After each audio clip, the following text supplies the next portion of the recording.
Hello guys, magandang umaga dito sa Los Angeles, California at magandang madaling araw naman dyan sa Pilipinas at sa buong mundo na sumusuporta sa atin. Magandang umaga, magandang gabi o magandang hapon po sa ating lahat. Alam naman natin yan na hindi pare-parehas po ang oras sa iba't ibang lugar. So dito umaga po, Friday, dyan naman po sa Pilipinas, Saturday na po, 'di ba? So heto off po natin pero bukas pasok natin ng maaga, 12 hours again.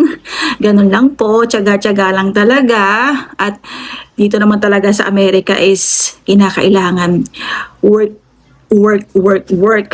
Ganun 'yon para sa pambayad sa mga bills and everything. Alam niyo naman dito kung kakayod ka, matyaga ka, masipag ka, may patutunguhan yung buhay mo dito basta matyaga ka.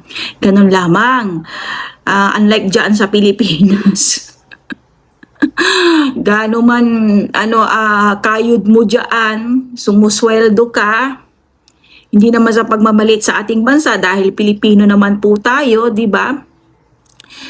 Ang ganong susweldo ka pagpalagay natin 50,000, 60,000, still pa rin kulang na kulang pa rin yun guys.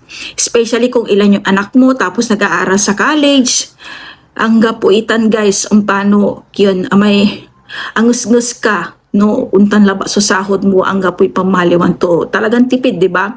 Kanyan mostly, aray kababayan tayo, mostly ng mga kababayan natin, nangingibang bansa sila. Hinahanap nila yung kapalaran nila sa ibang bansa para umangat ang kanilang buhay.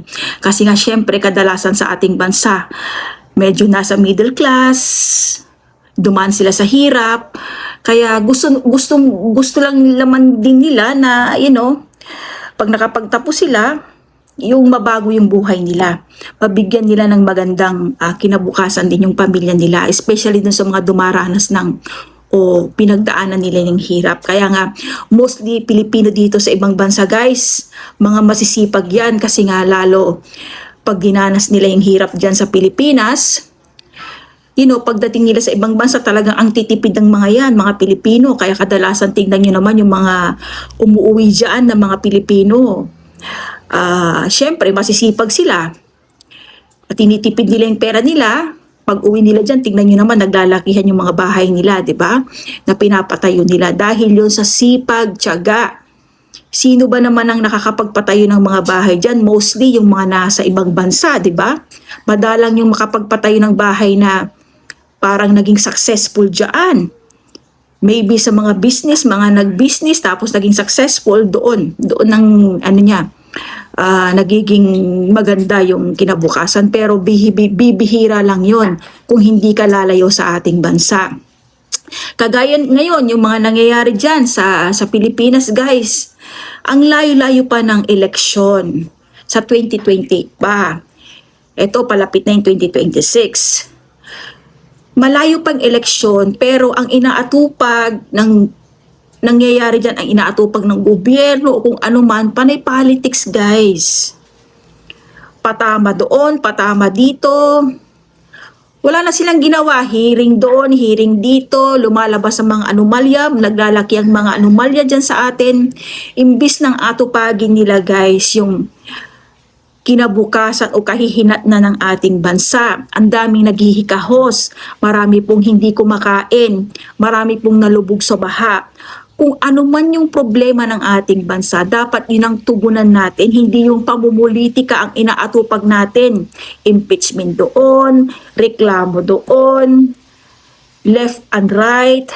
Alam naman natin yan guys, na kahit sino mang umupo na politika, pagpalagay natin down, para walang masabi, to be fair tayo, from SK pataas, SK, nandyan ang barangay captain, nandyan ang mayor, vice, nandyan ang congressman, senator, vice, and then press, at sa mga iba't ibang ahensya ng gobyerno.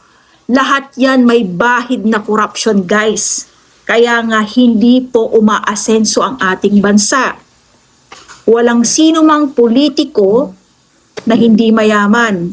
Walang sino mang politiko na makikita mo na ang sasakyan lang ay yung mumurahin.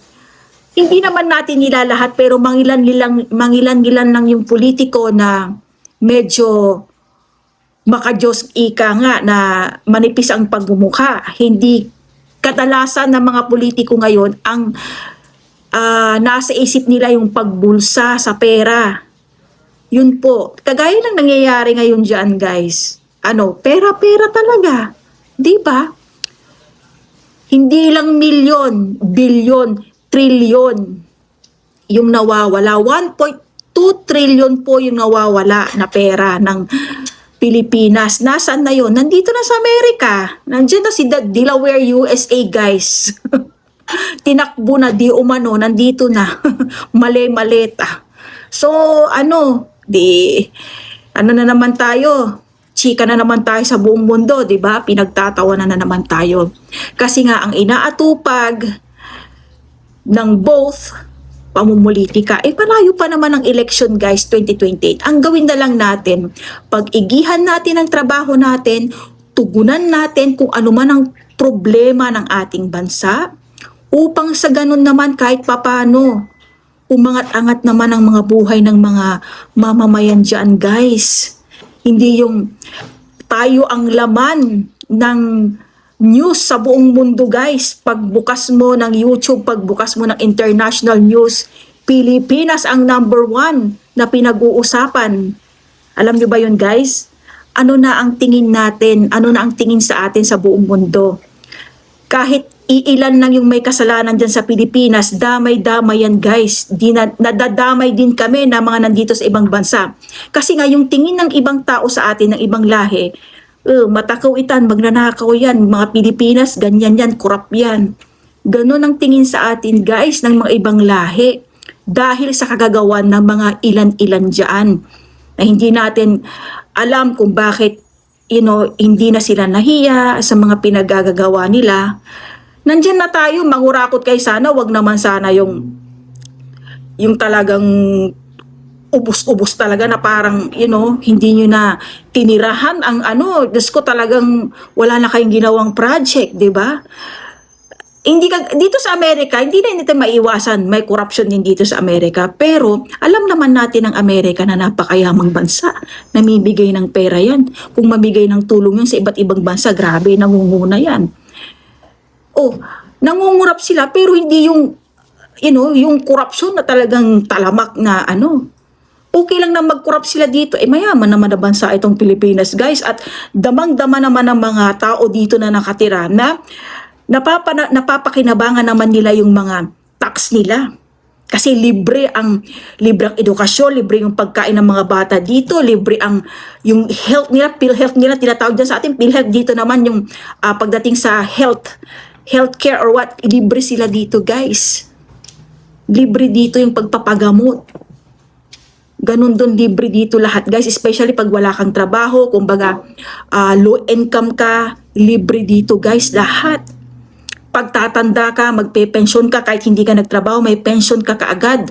May pension ka ng kulang-kulang 1,000 or 1,000 plus. Hindi ka nagtrabaho niyan, pero may pension ka, guys, pagdating ng pag nagkaedad ka ng 65. Ganun yun. Dyan sa atin ba? Magkakaroon ba tayo ng pension dyan pagkatapos pag naano mo na yung 65 or what? Kung hindi ka nagtrabaho, hindi ka magpe-pension dyan eh. Diba? Hindi ka gaya dito, guys. Hindi ka nakapagtrabaho pero may pension ka na tatanggapin sa gobyerno. Aside from that, mayroong libre pa yung pagpapagamot sa'yo dito. Yung mga bata, libre yung dito, yung pagpapaaral ng mga bata. Pero sa college, ayan, hindi yan libre. Gold ang pagpapaaral ng college dito. So yun, guys, yun ang pagkakaiba. Hindi naman porket nandito na ako sa Amerika, binibida ko ng Amerika. Hindi, guys. Ang korupsyon, buong mundo yan, guys. Kaya nga lang, ang nakakasama ng loob, napakahirap na nga yung bansa natin.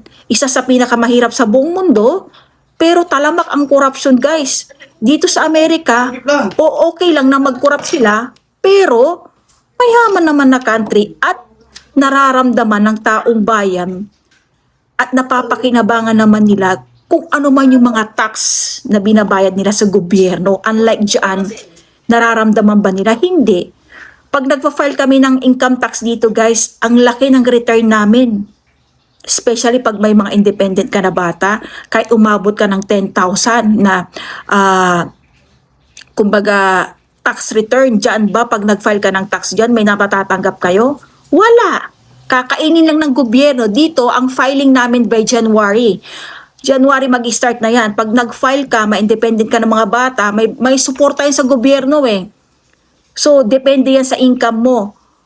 O, yung iba tumatanggap ng $10,000, $12,000 yun guys. Alam niyo ba yun? Ganun yun guys. Ganun dito yung style dito sa Amerika. Na nararamdaman mo, binabalik sa taong bayan yung tax na kinakaltas. Kahit na nagtatrabaho ka, may tax na kinakaltas tayo malaki man. Pero at the end of the year, bumabalik din sa'yo ng yung konti. At napapakinabangan mo kasi libre yung pagpapagamot. Lahat-lahat guys, ganun yun. So dyan sa atin, yun ang nakakaawa guys. Kasi sa atin talagang, tingnan nyo naman yung nangyayari, di ba? Wala na, parang pag-iisipin mo, nakakasakit lang ng loob, 'di ba? So, guys, sana yung mga nakaupong politiko diyan sa atin sa Pilipinas, wag naman nilang unahin yung pamumulitika. Kasi halatang-halata naman. Ang iniisip niyo lang yung pag-upo niyo na naman sa 2028. Hindi niyo iniisip yung main problem ng ating bansa na sobrang hirap na. Naghihikahos na ang ating bansa, lubog na tayo. Yung utang ng Pilipinas from 17 trillion, nasa 19 trillion na po siya ngayon guys. So hindi pa pinapanganak ang anak mo o magkakaanak ka pa lang, mayroon ng utang yung anak mo na nasa tiyan mo. O gagawin nyo pa lang yung bata, mayroon ng utang yan guys. So kailan makakabayad ang Pilipinas? Nasa 19 trillion na ang utang ng Pilipinas at sa mga ibang bansa. Halos ayaw na tayong pautangin kasi nga talamak ang korupsyon sa ating bansa. So sana mag-isip-isip at ipagdasal natin yung mga nakaupo sa gobyerno natin na ang isipin naman nila, wag yung sarili nila. Isipin nila yung taong bayan dahil iniluklok sila dyan para tumulong, para gumawa ng ikauunlad ng ating bayan. Yun lamang po at maraming salamat guys.